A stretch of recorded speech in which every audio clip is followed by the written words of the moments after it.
he's out. All right, moving on.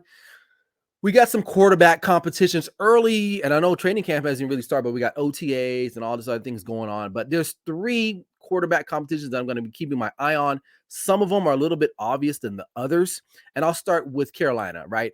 You got Andy Dalton and Bryce Young. Obviously, Bryce Young was the number 1 overall pick. New head coach, Frank Reich, he's brought in this all-star group of coaches there. They're really get the ball rolling. That defense is going to be good. I think the Carolina Panthers can actually challenge anyone in that division. With the Tampa Bay Buccaneers kind of falling by the wayside now, we'll see how the Saints do.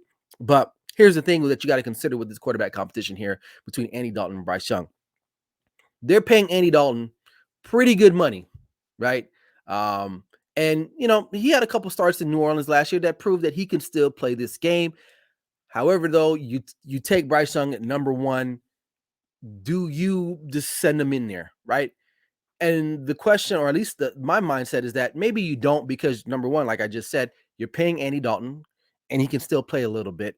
And this team is not that far off. I'm not going to say that they're world beaters and are going to win the Super Bowl today, but they did pretty good in the offseason and the draft as well. So they've added some offensive help. They added what was the time? Hayden Hurst. They got rid of DJ Moore, but they added another wide receiver. I forgot the other guy that they added there.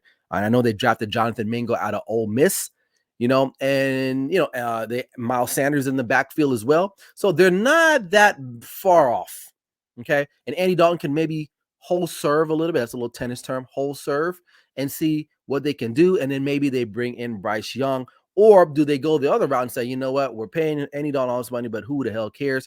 Let's just throw Bryce Young in there, which we've seen it can go either way. Like, you got guys that are just instant stars and can take over a team and be that guy. And then you got other guys that, maybe need some time to maybe develop a little bit. And why not develop behind Andy Dalton, who's been a pro this whole time? But the likelihood, I think, will probably end up happening, unless something happens to Andy Dalton or he just completely starts bombing during the training camp, is that Andy Dalton will be the guy for a couple weeks, right? I would say. So Bryce Young, I think he's right there. I haven't really read a lot of reports about Bryce Young and how he's been doing, other than the fact you see those pictures of him being super tiny amongst his offensive linemen. So we'll have to wait and see from there. Ben also thinks, I think we're on the same page here. He says Dalton may start the first 3 or 4 games, and then it's Bryce Young's time. In a perfect world, you would have Young sit a year and learn, and that goes for any rookie quarterback, but that won't happen, unfortunately. You know what? I always say this. I'm okay with young quarterback starting. I'm okay with that. Because you sometimes, as a GM or a franchise owner, I'm neither one, but let's just say if I was, I got to know what I got soon, because if I need to start making plans, then I need to know what I got. So honestly, these coaches don't have 2-3 years, unfortunately, to develop talent, right? That's why you always see a coaching carousel. It's only like the Pittsburgh Steelers have only had 3 coaches in their whole franchise history. That's very rare, right? Because why? The ownership allows them to develop players and, see what they got. And that takes time, and it's hard. I get it. But that's why the Pittsburgh Steelers are never just booty. They're just never that weak. They've had years where they're down, right? But Mike Tomlin has never had a losing season, and it's for good reason, So there's chemistry there. So I honestly feel like if you got a guy, you feel you're convicted with him, you took him at number 1, throw him in there and see what happens. Okay. All right. The next quarterback competition takes place in Houston, staying in the AFC, or excuse me, we're actually moving to the AFC South, not the NFC South. Davis Mills and CJ Stroud. To me, this is kind of a no-brainer. We kind of know what Davis Mills is. I'm not going to say he had a terrible year back last year. I mean, he really didn't have much to work with. I think he's a good backup, right? They were in a lot of close games that they probably could have won, but they ended up losing in the end. CJ Stroud is the clear guy in this picture here. I think it's Davis Mills, CJ Stroud, and I think Case Keenum is there too as well. Case Keenum is not even in the picture. So really between Davis Mills and CJ Stroud. If it was me, I got to go CJ Stroud off the bat, unless he just is terrible again in training camp, from what I understand. And I've read a lot about the Houston Texans, because they're kind of like my little dark horse, other secret team that I like to root for now, staying in the state of Texas, other than my Cowboys, as you can see. he's taken over that locker room. He's becoming a leader, which is definitely important, especially when you play the quarterback position. So to me, CJ Stroud is the clear-cut starter there, unless something terribly goes wrong, and I'll leave it at that. So let me know what you guys think. And finally, the last one I'll kind of dive into is the Indianapolis Colts situation. Now, this one is a very particular one, right? And you got Gardner Minshew, who's a veteran quarterback. He started a lot of games, right? He's backed up a lot of games. And you got Anthony Richardson, the guy that's only probably played like, well, I don't know, 15 games at quarterback. And this is what makes it so dynamic because number one, right, Chris Ballard, the GM for the Colts, he's been on record saying basically, you know what, listen, let's temper our expectations for Anthony Richardson. We want to bring him along a little bit, right? We want to make sure that he's good. He's in a comfortable space. You know, we have a pretty solid team. And then you got the owner and Jim Irsay, who's, you know, he's in a rock band. He's very erratic. Like he's like, I want a next quarterback now. Like, and rightfully so. Listen, they had Peyton Manning and Andrew Luck. Right? You cannot get no more lucky than that. I mean, to have two franchise quarterbacks like that. Obviously, Andrew Luck, you know, retired earlier, but still, they were blessed to have him. So Jim Irsay is trying to find that next quarterback that they can say, yes, this is our guy.